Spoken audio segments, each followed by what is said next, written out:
ছাত্রদল করে আমি নিজেও আপনাকে 2000 টাকায় ছাত্র করে আসছি। একটা ফর্মাল মিটিং এ কথা বলবেন, তথ্য নিয়ে কথা বলবেন। এটা একটা মিটিং, এখানে বহু মানুষ, আপনি এইভাবে কথা বলতে পারেন না। এটা বাহিনী সম্পর্কে ওনার জিসানের বাবার মামলা আছে ঢাকায়, কথাটা বুঝতে হবে। আপনি এটা পলিটিক্স মঞ্চ না। ছাত্রদল করে আমি নিজেও আপনাকে 2000 টাকায় ছাত্র করে আসছি। না, এখানে কথা বলবেন যখন একটা ফর্মাল মিটিং এ কথা বলবেন, তথ্য নিয়ে কথা বলবেন।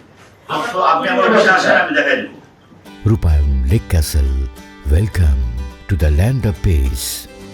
আমরা তথ্য নিয়ে বলছি স্যার, ফ্যাসিস্টের বিষয়ে আমরা তথ্য দিয়েও আমরা আসলে কোনো ভূমিকা পাই না। আমরা আপনারা দেখুন আপনার নিজের শত্রুকে আমলি বানায় ধরার জন্য চেষ্টা করতেছেন।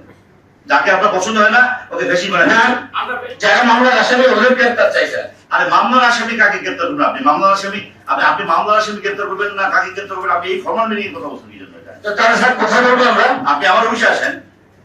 অফিসে আজকে আপনি বলছেন অবশ্যই আসবো, কিন্তু এর স্যার বলেন নাই, কখন আমরা আপনার সাথে দেখা হয় নাই। আমি ছাত্রদলের বাইরে বাইরে স্যার, আমি জুলাই যুদ্ধা এখানে যে তথ্য সমস্যা ছিল ছাত্রনেতা, আমি একটু কথা বলবো। কথা বলার আগে একটু কথা বলাকে চিন্তা করবেন। আপনি কোনগুলো দেখেন ধারণ ক্ষমতা কত? আমি 2 টাকা করে কিন্তু কালকে রাখতে পারবেন। কথা বলাকে চিন্তা করবেন। কি বলতেছেন?